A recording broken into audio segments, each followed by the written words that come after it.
watching Probably True, the wonky YouTube version.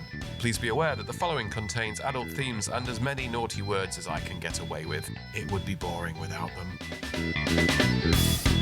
I was laid in bed with a young man the other day. We were slightly sweaty and out of breath after some rather lovely exertions, and he asked me how many people I'd slept with. Thinking nothing of it, I told him, I know exactly how many people it is because I keep a little black book. This might seem a little bit weird to you, but I've got quite a bad memory, and the thought of forgetting someone I've slept with upsets me, so I find this the best way around that. I don't normally share my grand total, but he seemed nice, so I told him. Wow, that's a lot, he said. Oh my god, you're such a slut. Which I thought was a bit rich, coming from someone I'd only met a couple of hours earlier, and who was currently laid on my bed mopping himself down with a hand towel. His name's not important, let's call him Judy, since he decided to get all judgy on me. Before I had chance to draw breath and tell him where the front door was and how it was the only thing that was going to be hitting him in the ass as far as I was concerned, he added, I don't mean to sound nasty, but that's quite a lot. Now, I'm in my extremely late 20s. Well, fine. I'm 33, which you can see how that would be extremely late 20s. I live in London along with a lot of other single gay men, many of whom can be extremely friendly, especially after a couple of gins or some hardcore flirting.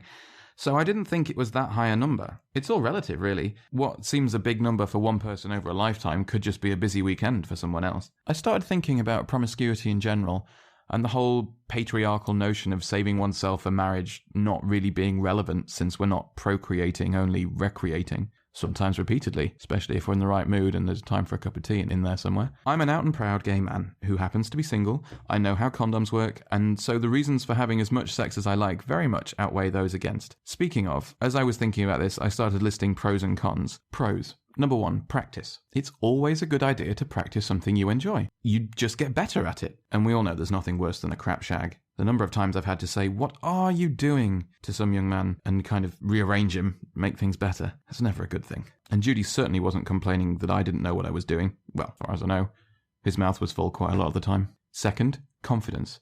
Confidence is sexy. It's one of the things that can be really attractive. And knowing you're good in bed can give you a level of confidence that you wouldn't have otherwise. You know, if that works for you, go for it. And confidence in bed means you can ask for the things you want and try out new things every now and then, which leads us on to our third thing, which is experimentation. You don't know what you like until you've tried it. In the grand sexual buffet of life, you can stick to what you know like a boring pasta dish, but occasionally try something like a massive beef steak or something really hot and spicy. You might turn out that you really love it. You know, like occasionally it's fun to shoot squirty cream straight into your mouth from the bottle. Anyway, studies have shown that a good hard boning burns the same number of calories as running half a marathon. Well, no, I made that up, but still.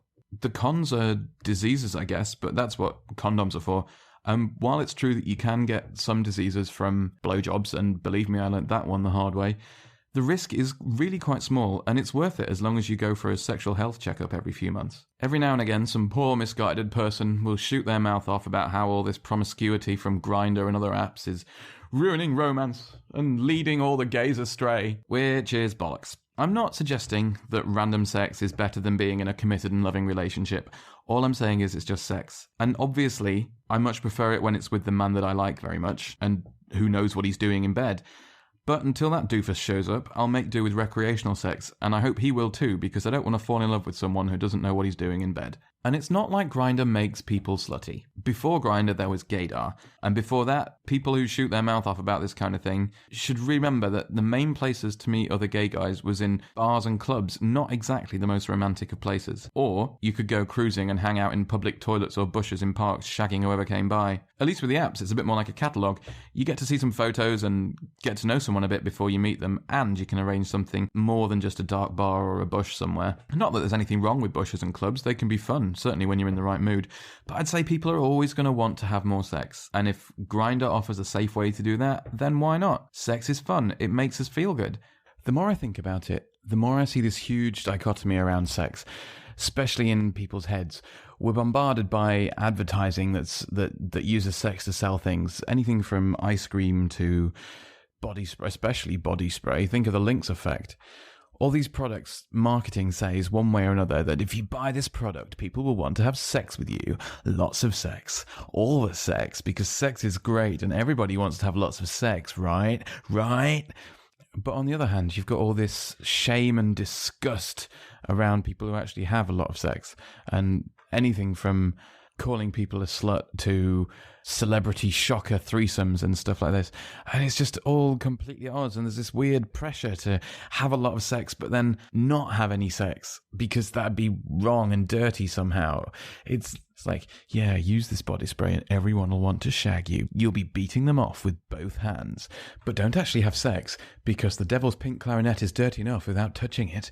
But drink this bottled water because there's a sexy lady in the advert. And if you drink it, sexy ladies might want to have sex with you. But don't have sex with them because sexy ladies have probably had sex with other people. And that's slutty. And sluts are bad and wrong. And this is before we even get started on the idea of a sex worker or a porn star. Anyway, why not enjoy your body and other people's and have all the sex you want, however much or little that is, and leave all this judgment and shame behind? Judy, I'm looking at you. That was probably true in its full wonky YouTube glory. If you enjoyed it, please like, subscribe, and support the show on Patreon like these lovely people on your screens now. That way I get to make more ridiculous filth like this. Until next time, please remember that you are loved, you are worthy, and we are none of us alone.